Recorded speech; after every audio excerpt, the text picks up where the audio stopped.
Hi, Mark Camoccio, Gun Mart TV. We've got here quite a significant match rifle to show you. This is the Feinwerkbau 300S, and these sort of stem from around about 1976. I believe in about 79 they were winning an awful lot, probably the majority of sort of 10-metre match, the sort of shooting they do in the Olympics, the 10-metre match. This is the 300S. You had a 300SU, which allowed for adjustable grip spacers, spaces at the butt, etc., and I believe cheek piece, additional parts.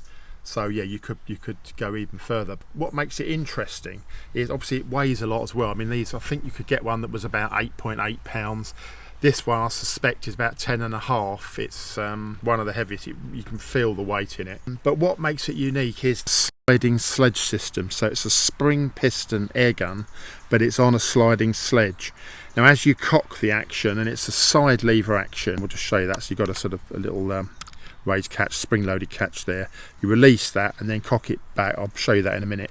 As you cock the action, the whole action actually moves back. It's around about 1/4 inch on a sledge system. You've still got a couple of air guns that are, I think the original 48 and 52 utilise that system in a sort of sporting style rifle. But this, as I say, these are always low power deliberately, because you don't need excessive power, which is only going to increase recoil. So these push out sort of around 6 foot-pounds or fractionally less. But as I say, it's that spring piston action, and as you cock it, moves forward 1/4 inch as you cock it, and then as you fire, the action will then move back 1/4 inch, and by so doing it's counteracting the movement of the spring and piston. And although this one's seen quite a rough life, when you fire it you'll hear the spring needs a bit of a lubrication, etc., and a bit of TLC, but when it was perfectly set up, it's a very slick system. And obviously the refinement that Feinwerkbau bring to any gun that they make, you know, is sort of world renowned. I mean, I was obsessed with the Feinwerkbau Sport in the 80s. We were winning field target shoots with them.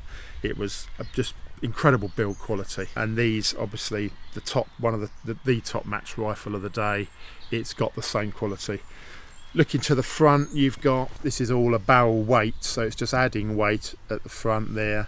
It's quite a thick sort of bull style barrel anyway. You've got the open sights, and of course, as is the case with all these match rifles, you've got interchangeable elements. You unscrew the back there, you can drop different elements inside. You can see there's like a clear ring inside there at the moment, but you'd have interchangeable little metal elements with differing size, like either a post or circular, normally circular elements, that would then work in tandem with the rear diopter sight.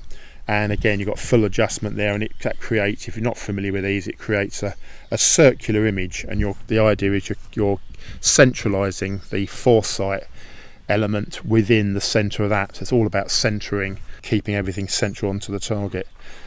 Now moving back here, so you've got the you can see the detailing there of Feinwerkbau, the famous Feinwerkbau emblem, and inside here they used uniquely a steel piston ring, which sounds quite radical, but apparently it was you know, incredible consistency and very hard wearing. The system worked for sure.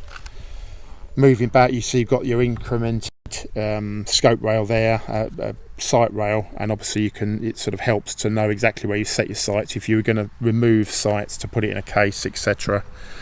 Side lever action, world-class match trigger. That's actually a 6-way adjustment with a first release weight, second release weight, position, a couple of other adjustments on there. As I say, classic sort of Teutonic styling on here with the black stippling, perfect grip, lovely drop down 90-degree grip there, classic target stance. As I say, you had all these adjustable options to put in here. If you went for the SU model, which was the one with the full adjustment, universal that stood for, and then you'd have the additional adjustment. But yeah, it's a classic rifle. So let's just put a couple of shots through just to show you the system.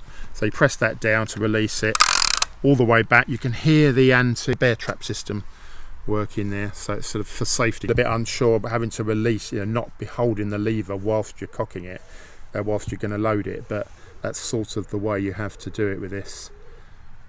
Push your pellet home directly. Obviously with this, your classic direct feed, you can feel an overly loose or tight pellet, and of course that's perfect for any target shooting. Return your lever, close it all the way, you can hear that shut, and now we're away. Very light trigger. This is, they come down to just a couple of ounces.